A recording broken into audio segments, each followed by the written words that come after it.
Greetings, you guys. My name is David Dvorin, and I want to welcome you guys all to the release party for Goggle Sax Quartet. Yay, and this is a new release. It's being released at this moment, and it's coming out on Cure-All Records, of which I am co-owner along with Randy McKean.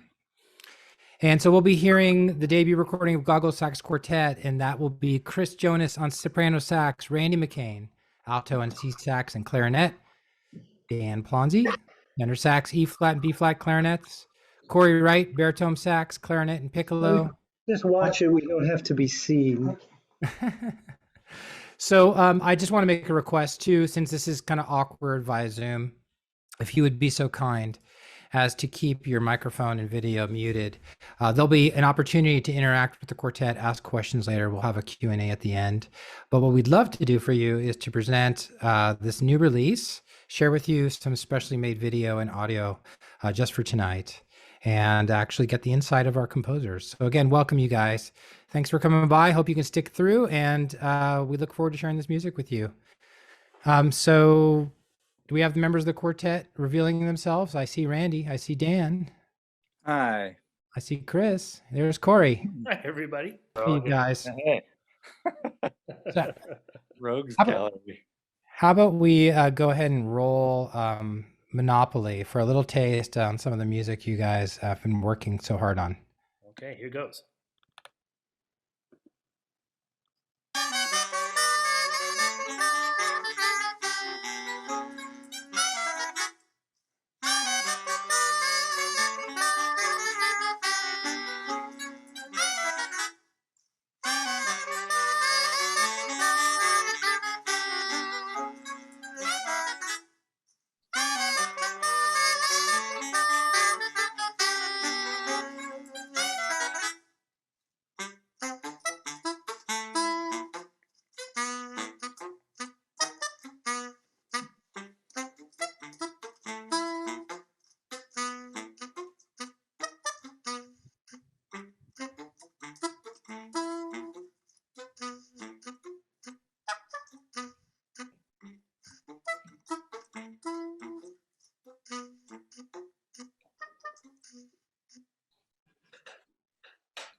All right.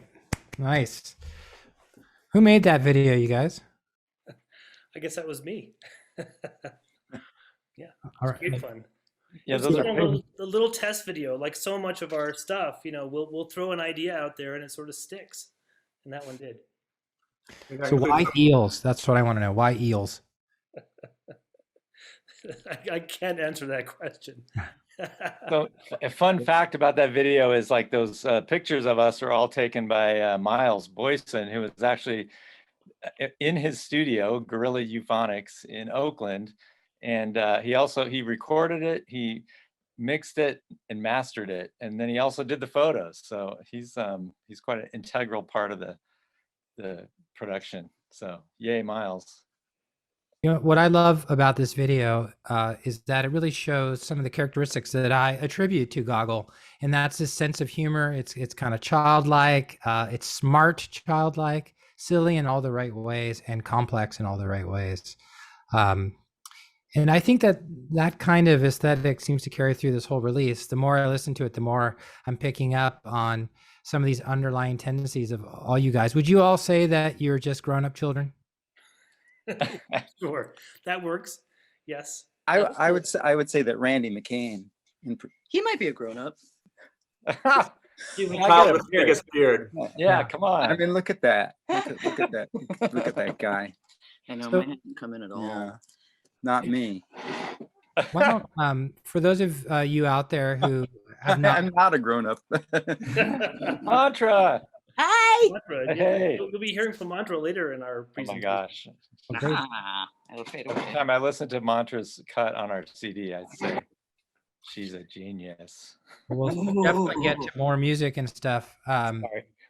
I don't know how many people out here know this group as collective. I'm sure that there's a lot of people here who know these great musicians individually, but why don't you guys tell me a little bit about how you met? I think that has to do with Randy first meeting Dan in Mills College. Is that right? And then things kind of went from there. Yeah, things went downhill from there. I moved from Iowa to California in 1987 and started at Mills College. And there weren't anyway, I met this guy named Dan Plonsey, and I was like, wow, he is so cool. And it was Anthony Braxton was teaching there, and he seemed to attract a lot of saxophone players. So I got four of us together, Dan Plonsey, Imtafidi Imara, and Inyon David, who was visiting from Wales. And we got together in a Mills practice room and practiced a piece of mine called Splorb. And that was the first, for a while, we were the Splorb action players for a while. Yeah. And we had many incarnations, but, Inyon moved back to Wales. Imtafidi was busy. Well, when Inyon moved to Wales, I was looking for another saxophone player, and our friend Scott Brawley recommended this guy Chris Jonas. So I think Scott was living in your practice room. Yeah, Scott was hanging out in my practice room, and he recommended Chris Jonas. So I met Chris. We started playing with Chris in about 1989, with Imtafidi, and then Imtafidi moved on to other things, and then we had kind of the rotating fourth chair. I think Jane Pettengill played one gig with us at one point. We had different, I think Ralph Carney practiced with us once, different things like that. But some of us, Chris and I moved to New York, and then Steve Norton from Boston joined us, and we were the Great Circle Saxophone Quartet for a while. And then that kind of, we did some stuff, released an album in 1994. And then that group kind of went its way, but then Cory was playing with us on and off during that time. And then I would say just in 2013, we kind of got the band going as a new group with a new name, and that's when Goggle. So that's kind of the quick shorthand version. Well, speaking, skipped over the part where I was advocating for us to be called the Mills Brothers. why don't you tell that story? The four brothers, the famous Woody Herman band, the Four Brothers, the saxophone section, and then we were at Mills, so it made sense that we would be the Mills Brothers. And in fact, we went to see the World Saxophone Quartet, and I saw David Murray afterwards, and I told him we were starting a quartet, and we were very influenced by those guys. So I said, we're thinking of calling ourselves the Mills Brothers. And he said, there is a group by that name, so you might want to reconsider that. You knew that though, right? That's a good joke. Anyway, I don't know. I find the whole thing funny. That was very funny. Right Was he on. really that dry? Yeah, he was very dry. Well, I want to know a little bit about the name Goggle. And those of you guys who are just joining us, I'm noticing a lot of people are filtering in. Thank you guys. Just a welcome again. I'm David Dvorin. I'm hosting this event from Cure-All Records. I'm a composer and guitarist and a fan of this group. We've got Goggle's debut recording at Cure-All Recordings. And we're talking about the origin of the group. We'll take a look at some more media coming up in just a minute, but I want to respectfully ask everyone if they're okay with just, if they're attending this, to please just mute their video and mic for the time being. And we'll be able to ask Q&A and questions directly in the chat. Feel free to post questions and to put some words in the chat if you want as we go. But that would be great if you guys could just keep those things off to make sure we can make sense of this craziness. So why Goggle? You guys told me this already, so I'll show you the picture, and then Randy can. Great. I was hoping you'd show that. Yes. I've already said too much. Somebody else can give. Okay. So this is where it all started. Can everybody see that? Looks great. Yeah. We needed a band photo, and so it just so happens Randy McKean happened to have a picture with him of Goggles, and so that lent itself very nicely to the name. The problem is of course that when anybody types into Google Goggle, they're going to write Google. So that's kind of the thing. That's just part of the world we live in. Yeah, I love it. It's so great. What a classic picture too.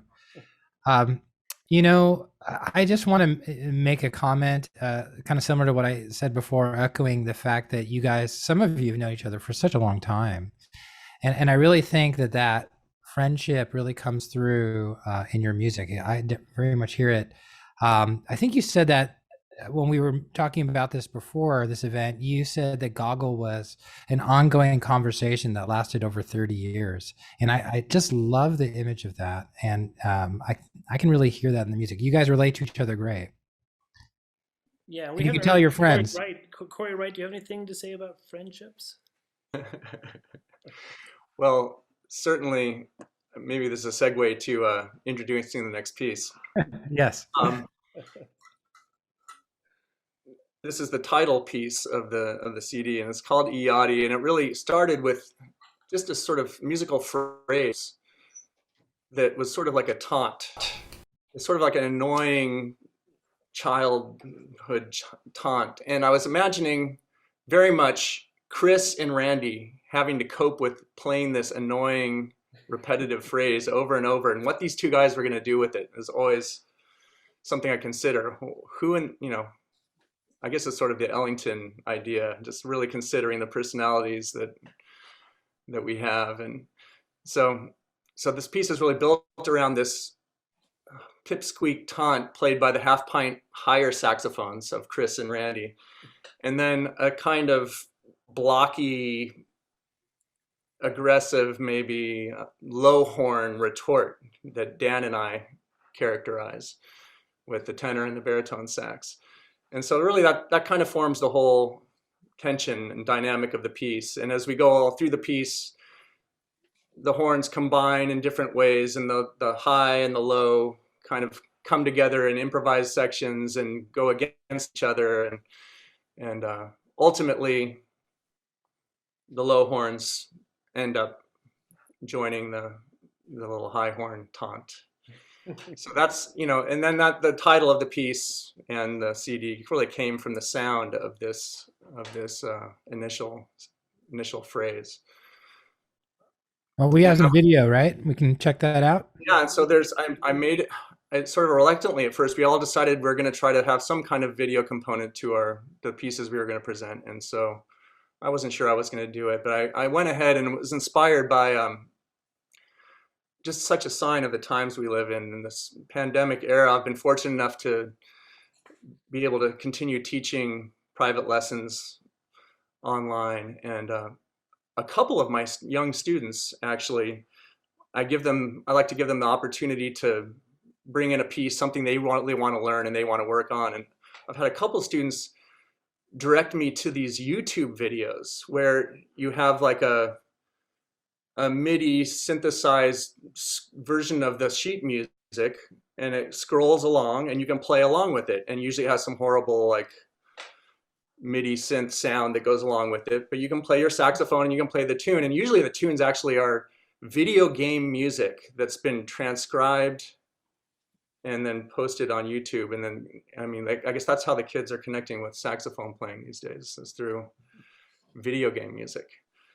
So I was kind of amazed by this whole process. And so I thought I would try to create, why not have Goggle have the same kind of thing? And so what you're going to see is a little bit of an animated score. And, hopefully the advent of this is it includes some of the improvisation as well. You'll be able to follow along. And so those of you at home who have instruments, you can actually get your instrument out and play along. Just like my students, you can play along through the whole score as we go. And for those of you who don't play instruments, there's a little bit of a initial sing-along component that you can follow and participate that way. So yeah, let's check this thing out. Eeyahdi. Here's Eeyahdi.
Very nice.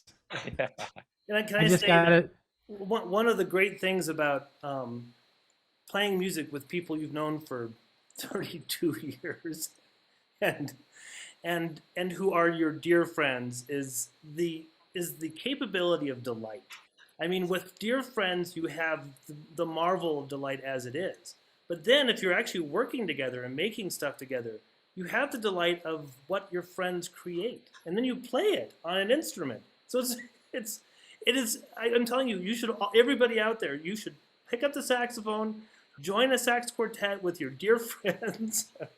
Delight is super available to us as a consequence of this 32-year friendship. So I'm just to see what Cory just made, I am filled with delight.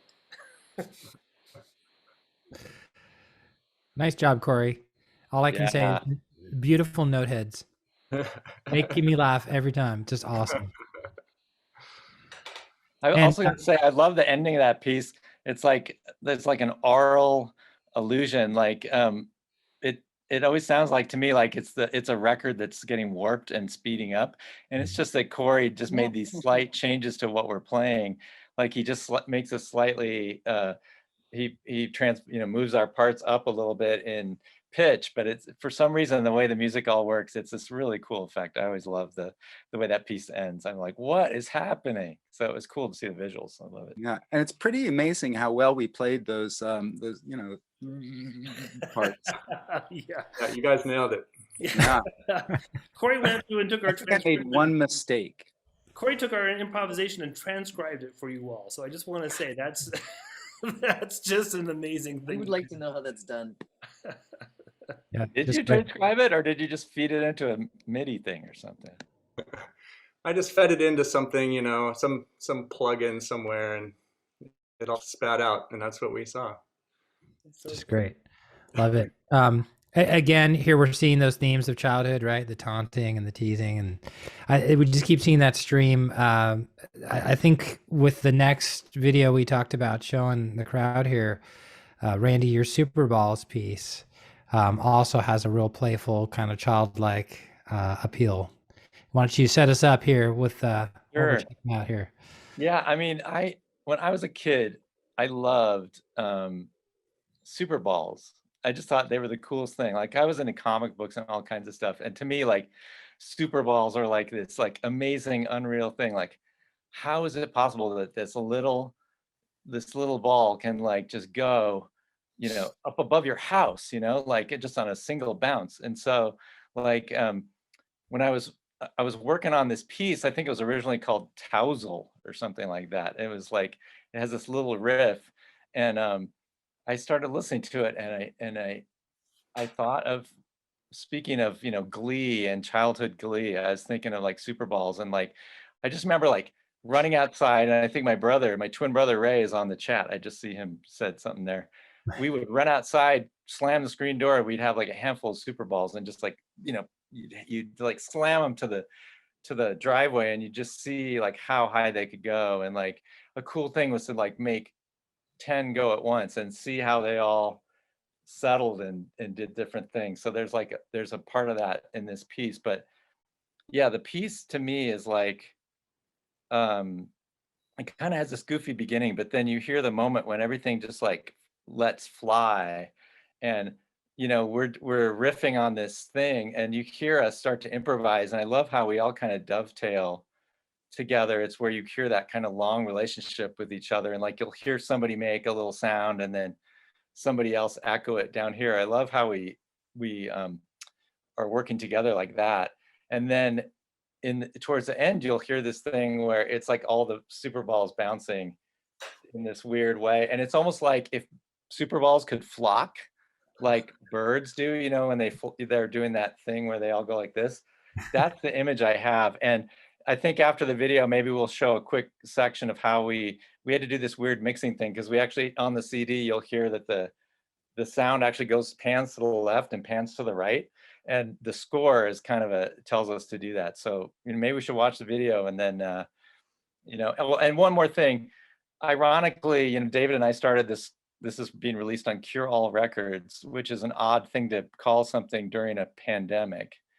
Especially me, who's been like basically living in my house and not stepping outside for a year. But I recently started watching The Prisoner TV show, which is an old British TV show about a secret agent who gets kicked out, or he resigns from the secret agency he works for, and then he gets drugged and shows up on this island, which is like this little village, and he can't escape. And so ironically, I've worked some of that. You'll see some footage from that show in this. Well, there's the giant ball, right? The ping pong ball. Yeah, but you know, don't. Okay, I'm spoiling it. We should roll the video before I give it away. Yeah. Okay, if you guys are interested in getting the release, looking up the record label, Cure All Records, we're putting that in the chat. Let's go ahead and check out the video for Super Balls.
Oh my God, that is so great.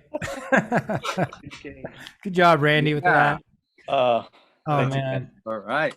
Oh, this makes me laugh. How did you time up you guys playing live, which was from years ago? It was funny that you guys were playing that live, but then it worked with the studio recording. Well, it's funny. I first queued it up and I had to slow it down actually because we played it live a little bit faster than what was on the record. And then it kind of got out of sync, but I had other plans to kind of intersperse the other footage. But then I tried speeding some of it up, and that was really fun to do. And then what I really was hoping to do was, so the part where you see it start scuttling around the performance space, that was actually in the music where I had the notes. We saw the music briefly, but you see the music's kind of lined up. And I said, when I step to the right, everybody go to note number 1. And when I go back to 0, we go back to note 0. When I step to the left, go to -1. So there was they were supposed to follow me around the room. But so then when we were mixing the record, we asked Miles if we could move the music to the left and the right. So I don't know, Chris, if you have that footage of when we were mixing it, we all had to stand next to each other, and I had to kind of direct us which way to twirl the knobs for each of us. Okay, so here it is. This is behind the scenes. This is how we made the record. Things like this. I think it's this one. Hang on, everybody. Apologies. Please wait. Where did it go? Oh, here it is. Oh, wait a second. Yeah, and this is a video from footage by Miles when we were in the studio, and then Jill Rogers kind of put together this little clip. Mm-hmm. That's not it. Sorry, everybody. I think I've got too many things. Hang on for a second. You want me to roll it, Chris? This is pretty much my life as a high school math teacher. It's constantly doing. Here's a fun fact. Does anyone? Yeah. Love it with the post-it. I think I should have it now. I mean, you'd think that a teacher would figure this out after 100 days, but I haven't. Okay, I'm gonna have to show you what I see. Okay, let's see if this works. No, oh, here it is. That's right.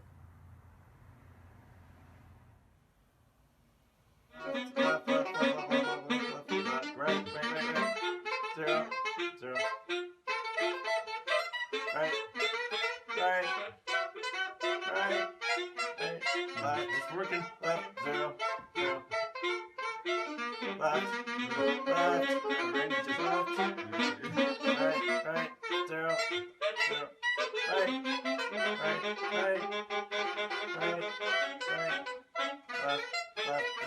Left. 0.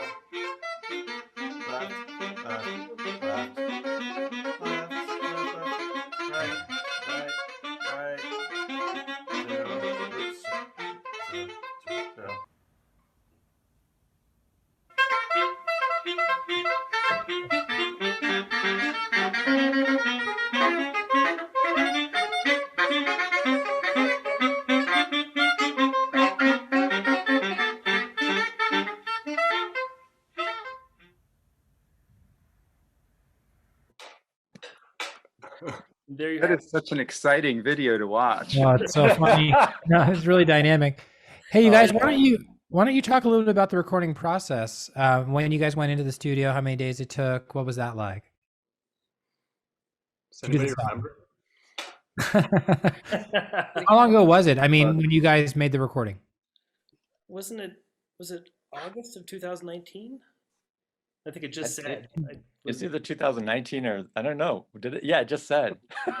Yeah, I wasn't even paying attention. But so It was- was this something that took how many days approximately of Was it being 2 in days? studio and We working did 2 days together? recording? Was it Oh, 2 days great. recording, you guys? Wow. It was 2 Well, full I know days we did recording. 2 days in a row, but I can't remember if we had another session as well.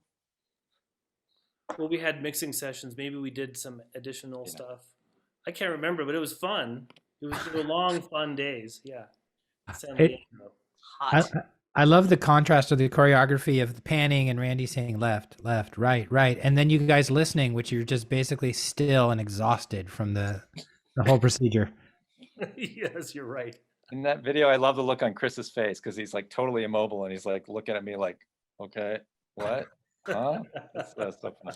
Yeah, it was okay. Yeah, it was really fun. It was a 2-day process. It was a lot of music to get through, and it felt a little raggedy at times. But man, I love this. I love this record. And I think it'll be fun when we get to talk about Mantra's piece because was that like at the end of the second day or I can't remember, but it was like Yeah. and Mantra. We'll get. I don't want to. You know, we're gonna do another piece first, but I just remember like Mantra was about ready to leave, had to leave in like 20 minutes to go to a movie or something to take their kids to the movies, and like. But in the meantime, she did this amazing thing, which we'll talk about later. But it was an amazing session that just like blazed to the finish. So, yeah. So again, if you guys are joining us, check out the release on Bandcamp. If you just go ahead and look up Goggle, it'll be under Cure All Records as well. And I think we're putting that in the chat. The cureallrecords.com is the website. Let's move on to Chris's video, Blacktop, another what I consider one of the childhood themed pieces. I don't know. Am I wrong, Chris? You're absolutely right. Yeah. Yeah, Blacktop, as in a blacktop in an elementary school.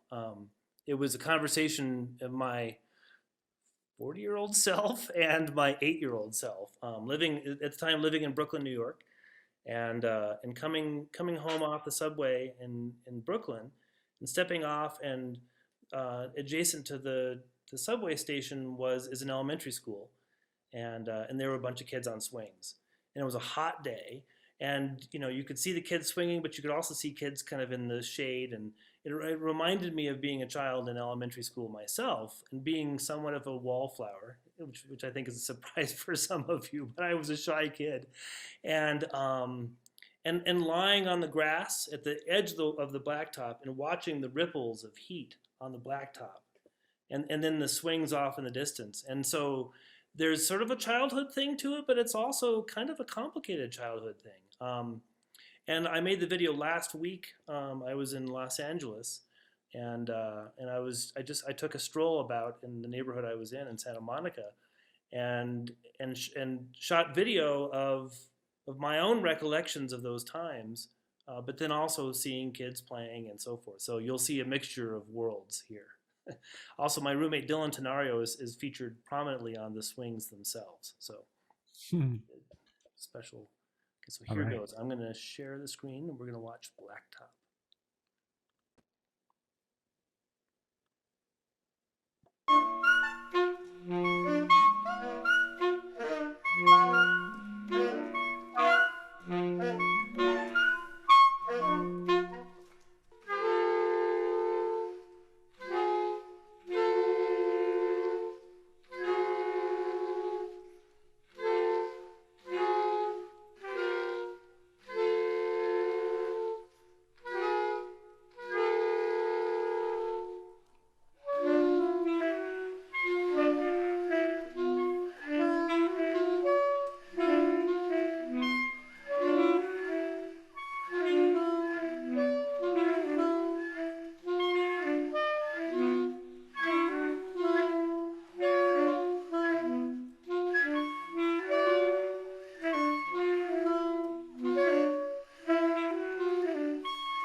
All right, really beautiful, Chris. Thank you. Nice job. I love the transcription of the rhythms of the swings, like the pendulums, that like Reich's pendulum music, just making all kinds of interesting phasing patterns. Just beautiful, and the homophonic parts in between, great, just great. Beautiful harmonies. Thank you. Well, good variety of things, different moods, different aesthetics, still with that kind of childhood theme. I think we're going to switch gears here a little bit, and I'm going to introduce Dan and Mantra Plonsey, and Dan's going to talk a little bit about Nothing Wrong with Him, which is that epic track that Randy was referring to before on Eeyahdi. And again, you guys, I hope that you're enjoying listening and viewing the stuff here from Goggle. Please remember to support the band, support Cure All Records. We're an independent record label, just trying to put out interesting music, stuff that we like. So please click on the links and show your support that way. So Dan, why don't you tell us a little bit about Nothing Wrong with Him? Okay. Well, from the beginning, we had hoped to make Goggle a little different than the other sax quartets. We had ideas about bringing in different instruments, different sounds, and expanding it, contracting it, playing with it. And I think for a while we were just Goggle, not Goggle Sax Quartet, right? We talked about just being Goggle. We still are Goggle, but like still are just sometimes you just have to like elaborate a little bit. Like, this is the name of the group and this is the name of the album. Right. So and in fact, we'll talk a little bit about the direction we're going next, incorporating more instruments, voices, and all kinds of ambient sounds. So, but for this recording, it occurred to me to try to contribute something that would expand the quartet. So I invited Mantra to join us, and as Randy was saying, we had very little time. Fortunately, Mantra's an amazing improviser, and I'll have her talk a little bit about her process. I will say about this piece that my part in it was simply that it's like a 12-minute piece, and there's an introduction that's just instrumental. And then it goes into the section you're going to hear you're going to hear about half of Mantra's contribution. So I just kind of wrote some music that would be a bed for her to improvise over. And the music is not super interesting, just focus on her voice. I think both, like watching Mantra work, I always think of Joe Frank and similar radio, I don't know, dreamscapes, and Mantra will talk about her process. That's super nice. Yeah. Thank you. So there's no video that goes with this. This is really, ideally you'd be hearing this on a radio in a dark night. And it really does actually continue the theme of childhood. It's just maybe the darker side of childhood, and also childhood as seen both from the child's eyes and the parent's eyes. So I'll let Mantra talk more about it. Oh, you said all the good stuff. Then you also you conned them into believing I have a process.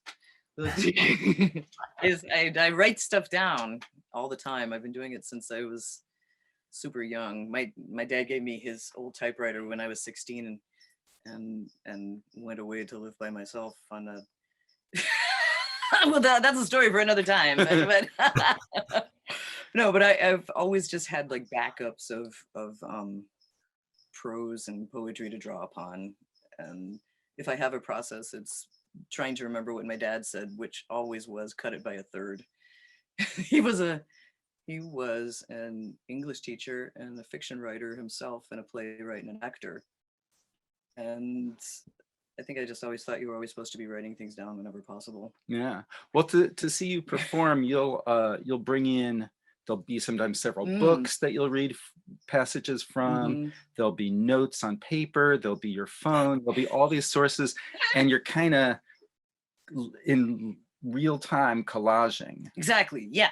Because one thing will remind me of another thing. If I can just get that first thing, then that will sort of keep me going for a while. And hey, sorry, this is Randy, but I remember like some of the passages where you're talking, and it's like, it's obvious you're reacting to the room that we're in. Like if people look at the front of our cover and some of the other videos we shot in Miles' studio, there's all these things in there, like all this bric-a-brac and there's kind of old wallpaper that's peeling off the walls, and like I love how you kind of like channeling the room you're in and stuff too, in addition to all the fragments and stuff that you're pulling from. That might be a performance methodology too, though. It's like you have to react to the room. You can't go in there with a set list and decide that's going to work every time, because it's never going to, because the audience is going to require something else, and so is the room itself, like you said. I remember a long time I went in to record some stuff at Miles's, and I didn't have anything to play, like a keyboard, but he had, oh yeah, we had a child xylophone, and we had those, what are they, like 16 gauge train tracks. He had a pile of those for some reason, so that's what we had to play the child xylophone with. Because that's how good Miles's studio is. He has everything you need all the time. It's always fun. It's always fun. But so let's go ahead and play the track. And I think there's a cold spot in the hallway. I think there's probably ghosts. There are ghosts Yeah, we there. should play the track though. Okay. All right. So I'll I haven't done this before where I play the track, but I'm also going to show the image. So bear with me. Okay. You're doing great. Thank you. Yeah, awesome job, Chris. Here goes. Yeah.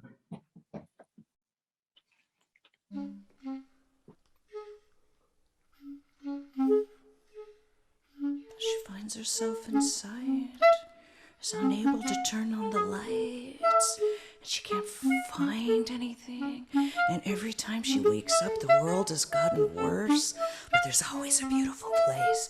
The problem is, she won't go along with the promises made by the beautiful people. I can see them for what they are. The treasures are to distract you, and I see them for what they are. The dry, dead things and rags, and the rooms are disused. Hovel Rooms is a giant tapestry bedroom. Loops of velvet, the dark velvet room. What does the velvet mean? Unborn in the womb. Dreams of saving the tiny creature, which must be kept dry, or kept wet, or kept in darkness. And how do you feed it? And how do you keep it from being crushed? And it's so heavy, everything, towing that baby in a wagon, doing everything by hand. Trains and buses, oh, only by moving toward the streets. The names change, but the map in our head is the same. The underground dirt slide, the cavernous modern underground sculpture museum.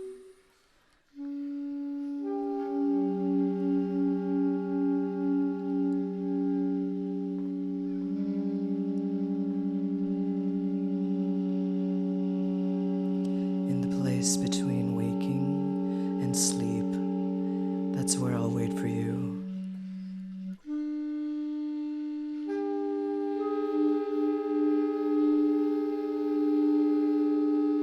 And never forget that the road of excess leads to the palace of wisdom.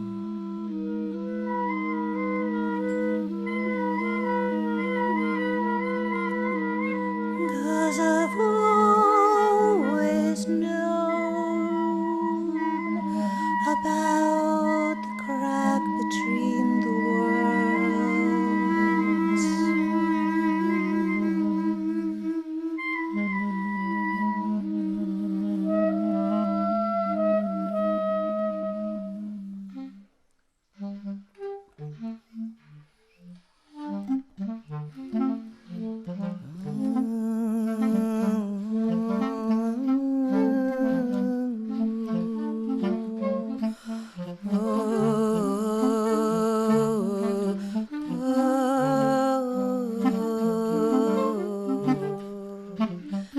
You know, he always catches up, you always know that. There's nothing wrong with him. I'm training him to understand that no means no.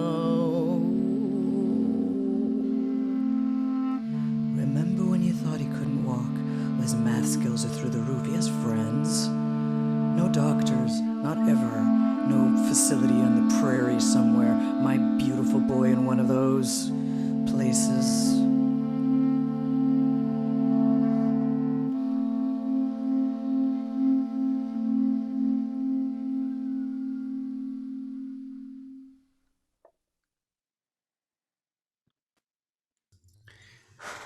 Yeah, these are pretty good. Wow. Yeah. Stunning performance. Stunning. Shucks. Just wow. I don't know if everyone's looking at the chat, but Randy was sharing that this was all done with one take, no edits. That blows my mind. Yeah. I don't think I don't even think the quartet, had we even rehearsed the music? No. Never heard it. I think we were sight reading the music, and then, you know, Mantra was improvising that and, you know, collaging that. Mhm. And I was like, wow. And the lyrics are completely improvised, right, Mantra? Yes. Just scraps of I paper. had scraps of paper and some things in my phone, but most of that, as I listened to it, I realized most of it's made up. It was more that I got inspired from something else that I'd written, which was a terrible bad dream about our kid getting lost inside a wall. Oh my goodness. So, yeah, Like that Twilight Zone episode. kind of. Yeah, I mean, David, you were asking about the process of making the CD, and Mhm. there are times in life where you sit down and it just flows. You just sit back and watch it happen, and those 2 days were really like that. Like, it was hard work. We were tired. The music is, of course, really challenging, but it was marvelous. It was a really deliciously perfect 2 days. So, Mhm. Yeah. this record's a good Yeah, record. the fact that we can't get together that often, you know, Chris lives in Santa Fe, Randy's up in Grass Valley. It just makes the time that we're together so precious and so very live and fun.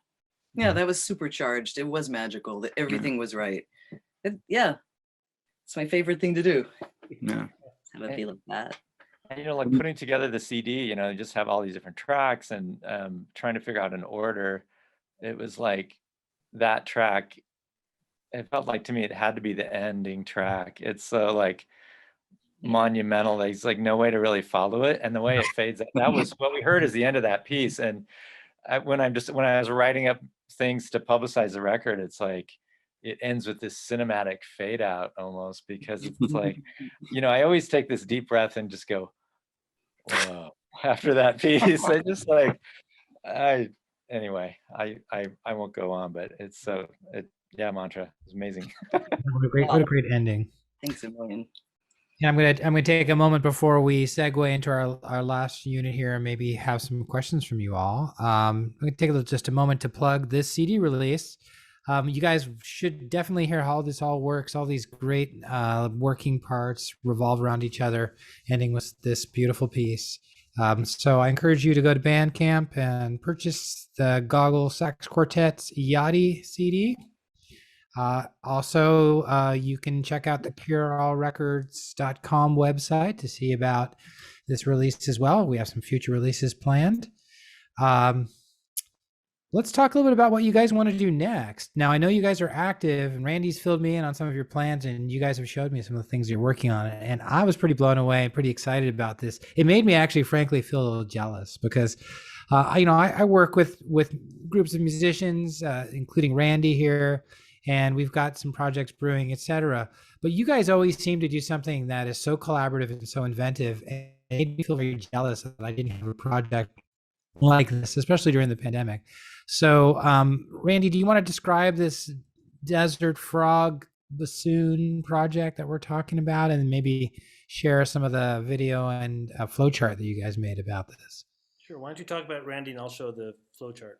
Yeah, do you have the flowchart? I do. Yeah, so we've been talking about trying to do the CD, and as with all things that I'm involved with, they take about 3 years longer than a normal person would take. 'Cause I'm always like trying to figure out, you know, which step comes first and what do I have to do, et cetera, et cetera.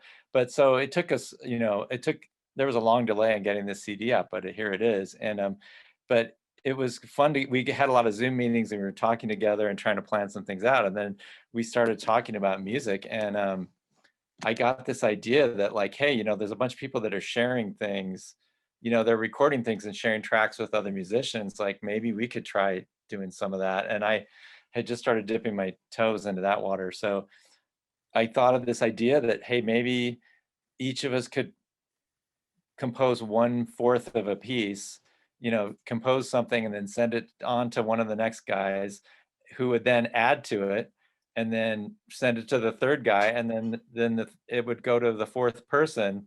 And so I thought of this kind of matrix, like a schema, if you will, a schematic of, I tried to figure out how to, distribute it between each of us, each 4 of us start it. And then I figured out all the different combinations of who would it go to next, et cetera. And my original conception, it was like, we would just be writing music. Like I would write up my part and then I'd maybe record it. So I'd send the music and the sound file to the next guy and he would compose a new part and maybe record that. And by the end of it, we'd have a new piece, but it soon got out of control. Maybe someone else pick up the thread here. I think the first rule was that there wouldn't be any rules. So hence, I don't know. Maybe we should just play that piece. How are we doing on time? Because the piece explains the process, right? The piece does explain the process. Check out the video. Take some questions after that if there are any. Okay, so I'm going to stop here and then I'm going to restart it. Hang on. Let me Yeah. Yeah, and like I said, my original idea is like we'd be sending scores, and it was primarily to like write some written stuff out, but it soon got off the rails. Yeah, we just were sending music to each other unintentionally, using things that weren't intended. Yeah. Okay, so here goes. So this is and one thing you should all know is that this is the raw material. You're seeing very much the just the sketches of something. So it's not a finished piece at all, but it explains itself. And we had some help with friends to sort of explain the process. So here goes. Actually, hang on. I just want to make sure that I think I've got to restart. Should we say the first part isn't actually us playing? That's true. Well, but it does help to understand what it is that we're up to. Yeah. I'm having some challenges. Although it could be us playing. There's no reason why we shouldn't just redo it. Yes, you're right. I mean, I'll play a tuning note on the oboe.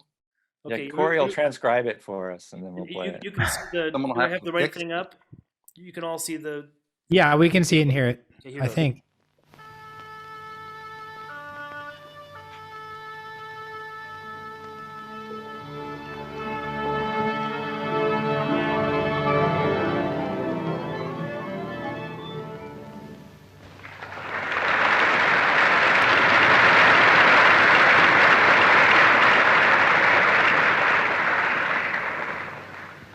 Many of you may have heard and seen a full symphony orchestra playing in the concert hall.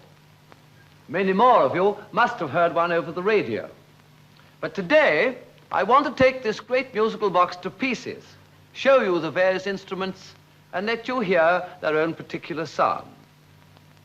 Now, the sounds in an orchestra are produced in 3 different ways, by the musicians either blowing, scraping, or banging.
Fantastic. Nice job, you guys. I love that. Chris put that together. Yeah. And Cory wrote the text. So Wow. And I love that Dan used local frogs and not, imported frogs. Yeah, they're real frogs. Transients that were passing through. Not just the legs either. Those are Pacific chorus frogs. Yeah, that's good. From our pond. You're keeping our frogs employed during the pandemic. Wow, you guys. And you guys, the only place you'll see it is here at this date. Thanks for sharing that work in progress. I think that was an amazing glimpse into the process. The video is just classic. So I think since we're about 7:10, if you guys are okay with it, I'd love to maybe open up to some Q&A, if that works for everyone. We again appreciate everyone for coming along on this ride with us. Do check out Goggle Sax Quartet's first release on Cure All Records. We're putting the Bandcamp link in the chat, as well as Cure All Records link in the chat. Thank you so much for Lindsay for doing that. How about we do a Q&A where our audience can ask some questions of the Sax Quartet, and what we'd prefer to do in this awkward Zoom format is for you guys to put them in the chat. So I'll go ahead and read them out loud and direct them to the right Goggle member, but I want to give you guys an opportunity to have your voices heard. So if you got a question, go ahead and hit me up in the chat. And thanks again, everyone, for coming along. This is great. Any questions? Thank you all for coming. Here's our first question, Dan. I think you can help answer this first question, and that is, which planet or planets do you hail from? All of them simultaneously. Whoa. Based Okay. on being what it is. What would you say? Well, and one fun fact is that Dan Plonsey, when I met Dan Plonsey, I believe Dan Plonsey was working for the Hubble telescope.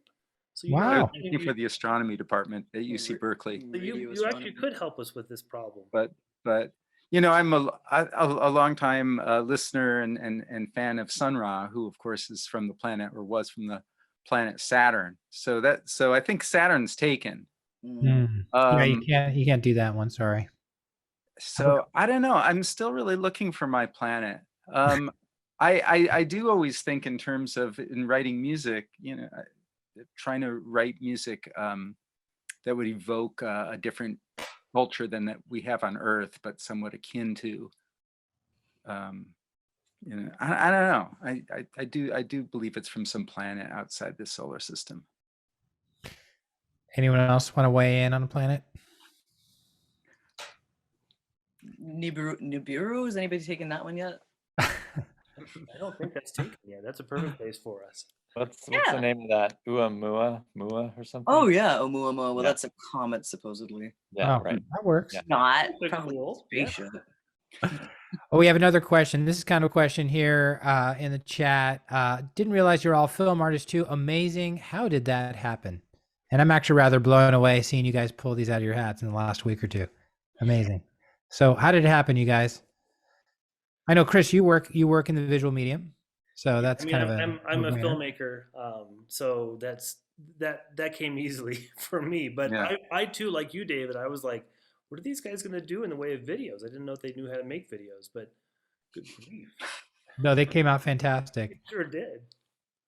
Yeah, I don't know. I mean, I don't have very many skills, so it's like I'm kind of encouraged to do more of it. But it's really fun to use images, and you know, like, do you make them sync up with the music, or do you want to do something contrapuntal? And then, like, you know, it's fun to know how the music is structured, because it does kind of tell me here's maybe where I should segue into another thing, or here's where I can, you know, heighten the action or do something. So it's really fun. But that's what I love, is like trying to translate one art form into another. I mean, you know, visuals and text, but yeah, film I think just because that's, you know, everybody's so used to music videos these days, that's like kind of the first place to go to like try to like get people, especially in this kind of day of social media and everything. It's like, how do you get people engaged in a piece? It's like, well, you gotta throw some visuals in there, I think. So I don't know.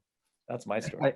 I think for me, having other art forms to dabble in is really crucial for those periods where I'm uninspired musically. And I think that's happened to all of us to some degree. Like Randy took some years off and was a writer, and you know, Chris goes back and forth into the video world, and Cory, you're learning electric bass all of a sudden. I don't know. It's like, you know, I think it's key to productivity is to be able to be distracted by other things. Yeah, like your A, your B, and your C skill, so that you don't judge yourself so hard on photography when you just picked it up. Yeah.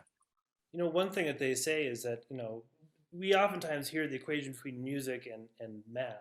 But one of the lesser known equations is between music and moving image. You know, in the film world, one of the things that you hear people say a lot is, oh, that person's a good editor because they're a musician, because they're a composer. And I think it's something about the linear experience of emotion and feelings and visuals and how we go in and out of our heads over the course of time, that as composers, it's one of the things that we think about. You know, like, oh, this has gone on too long, it should stop. We don't talk about why it should stop, but you know, things get tiresome. It's time for a change. And you could do the same thing in terms of editing. Like, when things feel like they need to move on, they kind of do. And I think it's fun to take the visual aspect and manipulate visual information and emotions alongside of music. And so I think those two things, just in terms of the control, the anticipation, the having fun with the linear experience of time and being human beings, you know, that's something that there is something very much in common between filmmaking and music. I was gonna say too about listening to this record. I was like listening to this record so much, like, you know, when I was trying to like figure out how to tell people about it, and you know, it doesn't really fall into the music doesn't feel like it falls into any one category. And it's like when you listen to it, it's like just when you figure out what the group's about, the next piece comes along and it's like a new chapter in a book or something. And I love how the pieces seem to be about each of them seem to be about something, and they're all different things. And it's like this collection of cool, amazing short stories by different authors, maybe, but I don't know. We have So we it's have not another just- great. yeah. I don't want to interrupt you guys. I'm sorry if someone was going to add something. We have another question in the chat. I thought we'd put that one out there for you guys to answer. So each of you lead your own multiple projects. Did bringing this work to light during a pandemic reveal any special characteristics of this collaboration? What matters most? Great question. Showing up to do it whether you want to or not. I was going to say kind of the opposite almost. No, I mean, it's like what matters most to me in working with other people is that everyone has to have an opportunity to really express themselves and have a good time with it.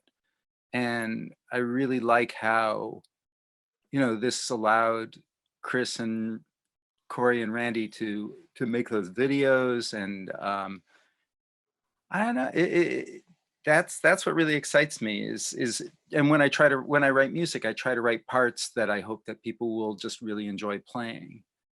That was so much nicer than what I said. Any other thoughts, you guys, on that? I mean, I like the framing of the pandemic. It's just such a conscious thing for us all as artists. Yeah. And I have friends and good friends and musicians that I know who are stymied right now. And then I have friends who are overly productive. And it's just this really bizarre dichotomy. And you guys are a good example of being this productive sort. You're working on this ongoing piece. You've got this recording that comes out. So how did that factor in, the fact that we've got this pandemic going on kind of maybe shape this work at all, or bringing it out made it a little bit different?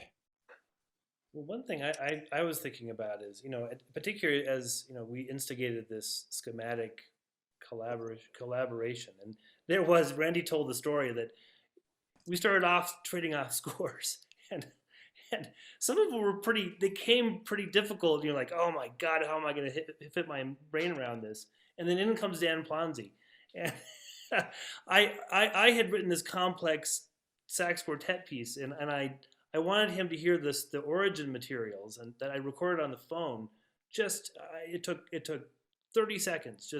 Just as it came, I did it to the phone, and I sent it to Dan. And rather than taking this thing I'd spent 20 hours working on, Dan took that little phone thing and he built a whole piece around it. And I think that one of the great lessons of the pandemic is we live these daily lives in the spaces that we are. We are the people we are. And like the big frame of the world, in some ways the pretense that we have of identity and all that stuff, our identities are now kind of more granular and like in this Zoom world where we're stuck in this strange place. But there's great beauty and strange delight in these subtle broken textures. And for me, at least, sort of the capability as an artist to sort of let go of the hard work and trust the sort of incremental work of reacting to the textures and the feelings and the ideas, as broken as they may be in the moment. There's something that becomes a lot more interesting and intimate. And one thing I want to say, that last piece that we listened to, in some ways I feel like I polluted the piece by playing the saxophone. It's almost too good. I'm going to be removing some of it because it makes it sound a little too professional. It would be so nice as a sax quartet to do a whole album of things that don't include a single saxophone. Well, let me say about that piece though, like so Dan sent the thing to Cory and then I got it from Cory, but like I got this file from Cory and I'm like, oh, Cory, it'll be like, it's going to be this really intricately composed, like, amazing piece that, Cory, he's such a great composer and his pieces always have like this story and like great. And then I get it and it's like, oh my God, it's like electric bass and there are these crazy piccolo things. Like I wasn't surprised that Dan, I wasn't surprised at what Dan had done, recording frogs in a bassoon that he'd only been playing for 2 weeks or something. But like, Cory, I love like Cory. You just really surprised me on that, and I just loved it. I mean, you surprised me and didn't surprise me. I loved like how inspired you were to like take it to this really wild place. Mm-hmm. Yeah, well, I think a big part of the fun of this project in general, the Goggle project, but as well as this newer Exquisite Corpse idea, is just kind of having that I don't know, just having fun with surprising the next person down the line. And so that's part of the process, is just kind of creating this little jack in the box that's gonna pop out for the next person. And Yeah, no, it really Yeah. simplifies things, and I like it that you came to me and you said, "Do you have anything about deserts?" And I just went and looked and said, "Sure," and came and gave that to you, and that was Right. It was nice not to have to choose anything. Yeah, so the piece that Chris was talking about, where I used his melodica Mhm. rough draft, I had Mantra improvise some text on deserts for that one. Yeah, I think what Corey's saying, we always mess with each other musically. I mean, not personally a little too, but yeah, personally a lot sometimes. But musically and artistically, like Chris and I had this project where we would draw, and he would always just, whatever I was doing, he would always defeat it. And then and then I guess I was probably defeating what you were trying to do, Chris, not really thinking of it in those terms. But I don't know, like the way of just bouncing ideas off each other, like Randy's super balls bouncing around, and this notion of us all bouncing in our little houses by ourselves, but also coming into contact with each other as an image. I don't know. It's kept me really alive during this period to have you three out there, knowing that you're doing stuff, thinking about what to do next, as I am. Mm-hmm. Yeah, I think there's the ongoing conversation that we alluded to earlier. You guys are keeping that conversation going. Hey, if there's any more questions, you guys, from those of you who are joining us, and you've been great sticking in for this whole event, please make sure to go ahead and post that, or I think we're going to be wrapping up soon. I also want to plug the CD yet one more time. It's available on Bandcamp. We'll go ahead and put that link there, as well as you can check out QRL Records website. And we'd like to hear from you on QRL Records. If you guys like the music of the Goggle Sax Quartet, we've got some more releases coming out, and so we'd love for you to join our mailing list. So go ahead and use the contact form on the QRLrecords.com, or you can use the email contact@QRLrecords.com, and we'll let you know about the next thing. More music to come. We've got another question here, and I'm going to go ahead and read that out. Is how is writing for saxophone quartet different from writing for other ensembles?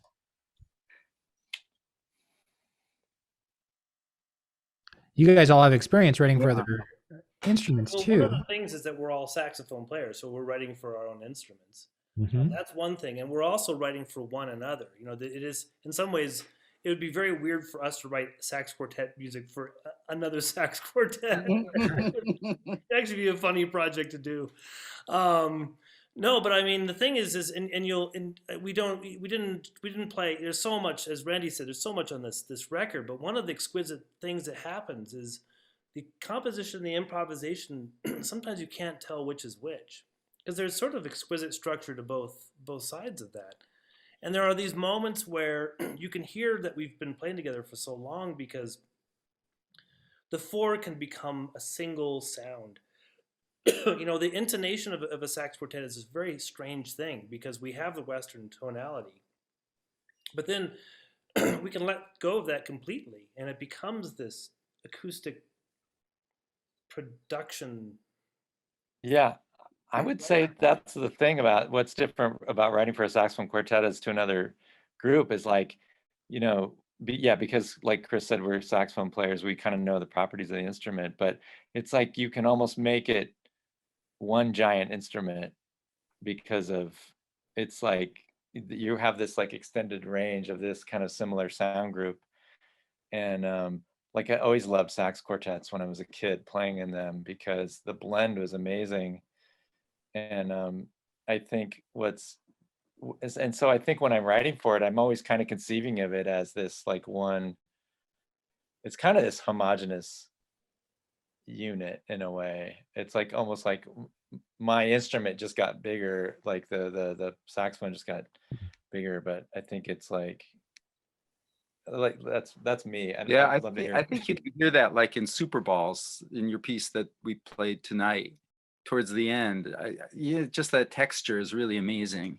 I thought, and then Corey's Eeyahdi texture, it doesn't even, it sounds not even like saxophones. and then Chris's blacktop. So I don't know. I feel like you three have solved the problem a lot better than I have. Because for me, it's frequently actually frustrating. Like I'm like, what else can where are the drums? You know, and I love to get us to switch to clarinets. And I loved, one of the things Cory brought in a brand new piece for the session, because most of the other pieces we played at one point or another, but it's duet unison, it's called, and I loved how that piece really speaks to like where this one instrument that kind of diverges in a way, but it always kind of comes back. And I loved how that piece worked. It worked great for this group. Well, I think we're hitting that 1 hour and 30-minute mark, you guys. Why don't we wrap up here? And I want to just take an opportunity to thank Goggle for their music. Of course, that's Cory Wright here on baritone sax, clarinet, piccolo. We've been listening to him play. Dan Plonsey on tenor sax, E flat, D flat clarinets. Randy McKean, alto, C sax, and clarinet. Chris Jonas on soprano sax. And I also want to say thank you to Lindsay Dunkel for helping to run the Zoom room. Yeah. And thank you all, especially for 100%. coming along and hanging out with us, you guys, for an hour and a half. Again, I'm David Dvorin, composer, guitarist, co-owner of Cure All Records, and I really want you guys to stay in touch. I'd love to see you come around for our next release. Go ahead and click the next release. I'm going to plug it, Dave, because you won't. Like the next record is a David's band called Flounder. I'm lucky enough to be in that, but it's David's music. It's a really great, fun group. So that's coming out this summer, hopefully. Yes. But yeah. Thanks, Randy. Thanks so much, David. Thanks for being our host David. and for putting out our record. Thanks for great questions from Suki and everybody. Yes, you guys. Thanks. So take care, everyone. Stay safe, stay healthy, listen to lots of good music, and stay in touch. Take care, everyone. Bye. So thanks, everybody.